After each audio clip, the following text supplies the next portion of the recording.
바울은 자신의 능력으로는 감당할 수 없는 수준의 한계 상황에 직면하게 되었습니다. 하지 말아야 할 극단적인 생각까지 하게 되었습니다. 그런데 그때 바울에게 변화가 일어났습니다. 자기의 한계 상황에 직면하자 그 한계 상황 속에서 죽는 것밖에 다른 답이 없는 그 상황 속에서 자신의 죽음을 가지고 부활을 만들어내시는 하나님을 비로소 믿게 되었습니다.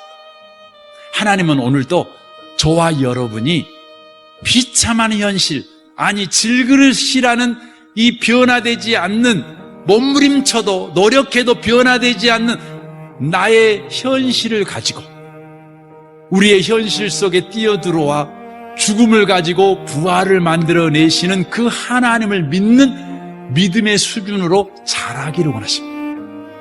그런 사람이 되려면 어떻게 해야 됩니까?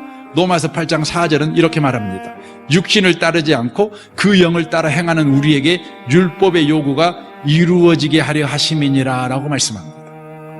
그런 상황에서 육신을 따르지 않고 영을 따라 살게 될 때 우리에게 율법의 요구가 이루어진대요. 율법의 요구가 뭘까요? 신명기 10장 12절을 보겠습니다. 이스라엘아, 네 하나님 여호와께서 내게 요구하시는 것이 무엇이냐? 곧 내 하나님 여호와를 경외하여 그의 모든 도를 행하고 그를 사랑하며 마음을 다하고 뜻을 다하여 내 하나님 여호와를 섬기고 내가 오늘 내 행복을 위하여 내게 명하는 여호와의 명령과 규례를 지키는 것이 아니냐라고 말합니다. 율법의 요구는 궁극적으로 뭐냐면 하나님과의 바른 관계를 회복하고 우리가 행복해지는 거예요. 이게 율법의 요구입니다. 그러니까 우리가 비참한 상황 가운데 놓여 있었을 때에 죽은 자를 살려내시는 하나님을 믿는 믿음의 삶에 들어가 바로 하나님과 관계가 정상화되고 우리는 행복을 가진 자가 되는 이 상태에 이르기 위해서는 육신을 쫓지 않고 영을 쫓아 행해야 한다는 거예요. 그럼 여러분, 육신을 쫓지 않고 영을 따라 행한다는 것이 무슨 말입니까? 5절을 보십시오. 육신을 따르는 자는 육신의 일을, 영을 따르는 자는 영의 일을 생각하나니라고 되어 있습니다.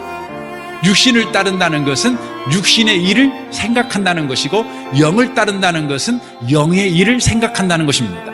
그렇다면 육신을 따라 육신의 일을 생각한다는 것은 어떤 말입니까? 그 말은 자신이 할 일을 생각한다는 것입니다. 자신이 할 일을 생각하는 거예요. 반면 영을 따르는 자들이 영의 일을 생각한다는 말은 무슨 말입니까? 바로 예수님이 하시는 일을 생각한다는 것입니다.